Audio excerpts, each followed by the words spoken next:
this blue wave kan sekarang. Before this PH talk about green wave, sekarang ni PH is talking about the blue wave.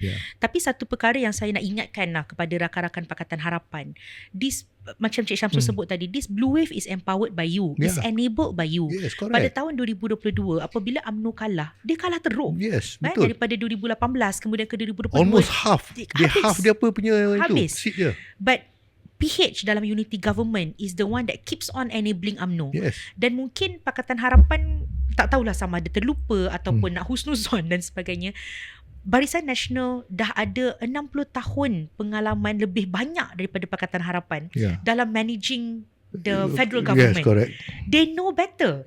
Macam mana selok-beloknya, macam mana nak pastikan watchesnya, macam mana nak buat semua benda ni. Barisan Nasional ada. So the moment you enable them over and over again, bila mereka buat silap, you kata maafkan.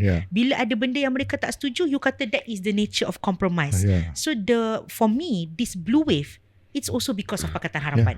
It's, you cannot run away from that tanggungjawab. You cannot lepaskan kata orang pengundi yang empower. I don't think it's just that. You're correct.